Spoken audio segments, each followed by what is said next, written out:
చేసినా కేసీఆర్ చేసిన దెబ్బ ఉంటుంది తప్ప మనకి ఏది తెలియదు. నేనేమంటున్నా, టిఆర్ఎస్ నాయకులు ఎవడైనా చిత్తశుద్ధి ఉంటే, నైతిక విలువలు ఉంటే, మీ ఆధ్వర్యంలో, మీ ఛానల్ వ్యవస్థ న్యూస్ ఆధ్వర్యంలో డిబేట్కు నేను సిద్ధం. ఏ అంశం ఏదైనా సరే, అభివృద్ధి కావచ్చు, సంక్షేమం కావచ్చు, ఇంకేదైనా సరే, రాష్ట్రం మొత్తం మీదైనా మాట్లాడే సిద్ధంగా ఉన్నా, జవహర్ లాల్ విషయంలో మాట్లాడే సిద్ధంగా ఉన్నా.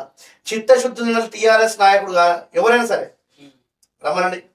ఆ పార్టీ అధ్యక్షుడికి నేను సవాల్ విసురుతా ఉన్నా.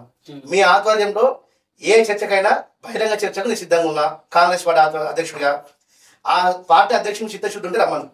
మీ ఆధ్వర్యంలో డిబేట్ సిద్ధం. మాజీ మేయర్ను కాడబిడ్డ మహిళను మార్చి ఇంకో మహిళకి ఎందుకు అవకాశం? మాది రాజకీయ పార్టీ. ప్రభుత్వం మారినప్పుడు ప్రభుత్వం ఇక్కడ ఈ ప్రాంతంలో అభివృద్ధి చెందాలంటే కాంగ్రెస్ పార్టీ ఉంటే అభివృద్ధి చెందుతుందని చెప్పేసి వచ్చిండు.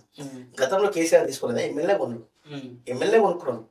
అదే ఆనవాయితీగా నిన్న దుబాగా ఎమ్మెల్యే కూడా మాట్లాడిండు కొంటామని చెప్పేసి. ఇలా మేము కొనలే, వాళ్ళుగా మా దాంట్లో వచ్చి అవిశ్వాసం పెట్టుకుని, మీరు గమనించాలి, ఎక్కడ కూడా కాంగ్రెస్ పార్టీ వాళ్ళ సపోర్ట్ చేయలేదు.